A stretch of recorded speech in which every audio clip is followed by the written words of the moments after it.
Bill Maher. So we're in such a legendary era of dick riding. You know what I mean? We're in such a legendary era of dick riding. I think this is probably dick riding's best era. Higher Learning's Van Lathan is going to lay into this guy, host of The Right Time, Bill Maher. This is one of the biggest glazing sessions I've ever seen. 2025 has started off with huge glazing because of Donald Trump. Mm-hmm. But it needed someone to go overboard. This is not about having conversations with the other side. This is about how you have a conversation with power and how you relay that conversation with power to people. Mm-hmm. Power needs to be accountable. And power has to be accountable because power influences your life.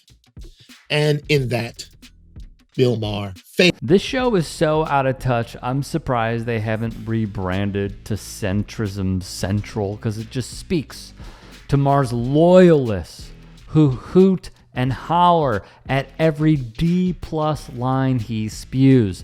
Bill Maher and Donald Trump got along. What a shocker.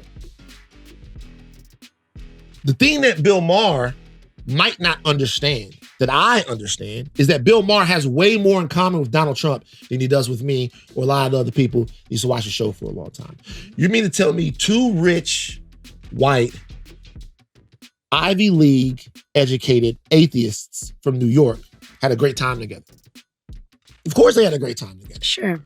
Bill Maher is one step away from being the Donald Trump at any point. I would argue that the last couple of years, some of the criticisms made of Maher have pushed him further to the right, adopting and inculcating this sort of power, because he's coming back to the core of who he is. This is exactly the point.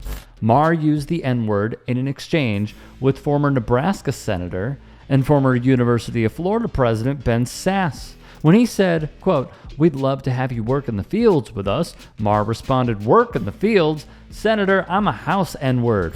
Chicago's own Chance the Rapper would tweet after the exchange, "Please, HBO, do not air another episode of Real Time with Bill Maher." Well, it kept on. Why is Islam the one religion about which so many in America and the West censor themselves when it comes to talking about or making fun of? Is it just fear? Yeah, absolutely.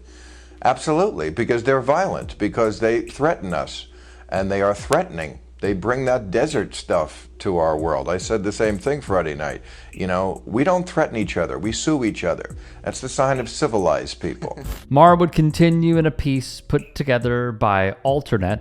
He would justify excluding Syrian refugees from the West because, quote, "their cultures are not like ours." He'd also claim, quote, "if Muslim men could get laid more, we wouldn't have this problem." They will say, look, Islam is a religion of peace. Do you buy that?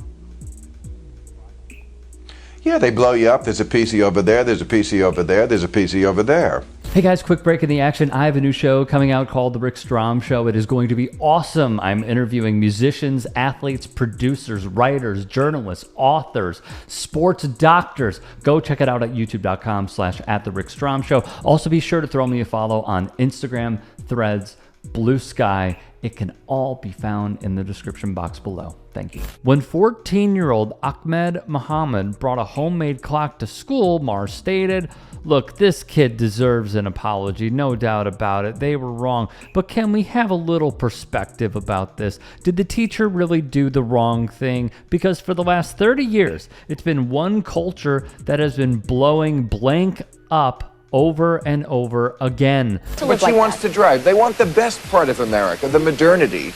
They want all the good stuff. They want to have a cell phone to call to say, "Hey guys, come over to the beheading." This was Maher speaking of a Muslim American. Of note, of course, he has increasingly attacked critical race theory and gender-affirming care for children. Nowadays, viewers are more likely to find his views in the opinion shows of Fox News than mainstream discussion. Not to mention, Maher invited former Breitbart editor and Kanye chief of staff Milo Yiannopoulos, where they got along famously. a few of his hits calling trans people mentally ill and using the R slur. He claimed feminism is a bowel cancer and stated there is only one place for lesbians: porn. He's been kicked off Twitter, appeared to defend pedos, and has used Nazism in social media posts. Yeah, I saw the clip of you on Bill Maher. I'm not a big fan of Bill Maher. Oh, yeah, no. He's undercover, right-wing, racist. What was funny is the comedian dude.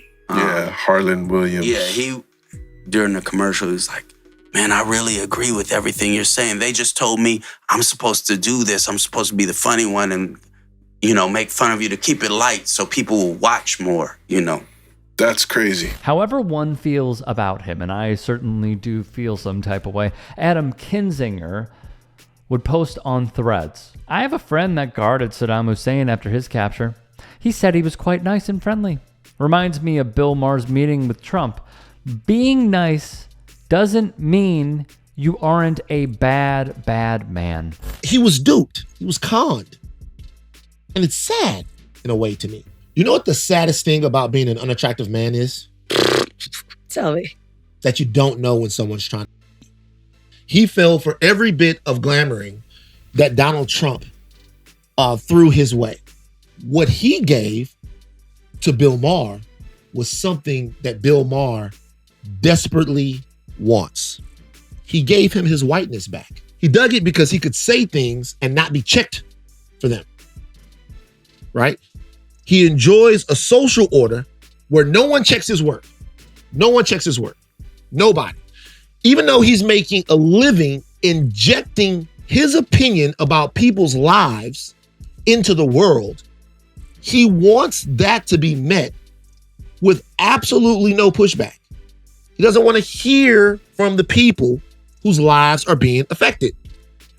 That is whiteness as a power construct. Subscribe to Higher Learning on YouTube and check them out on Spotify. Everyone whose job it is to launder the reputation of all of these incredibly dangerous, powerful individuals, save it. Save it. We don't care about how nice they are at tea time. Right. We don't care about how nice they are at dinner.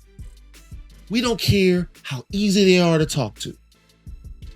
We care about dead children, Black people eating, our brothers and sisters in the LGBT plus community running scared for their lives, our women's maternal mortality, our women's earning potential in the market, our representation and safety in the country that we built. And other than that, we don't give a how much y'all like each other. We just don't care. So have your dinner. Go do your thing. Have fun with President Trump. Go be his friend. Go be his pal. But leave us the out of it. Don't come back and tell us what a nice guy is. We don't care. Hey, I appreciate you watching. Now, if you can, please do become a channel member by going to youtube.com/TYT Sports and clicking the join button. If that's too much for you, you can just go to tyt.com/join to become a member. It helps all of us out here at the Young Turks and keeps our network afloat. In addition, you could follow me on my socials on Twitter, Instagram, and TikTok. Appreciate the love. Have a great day.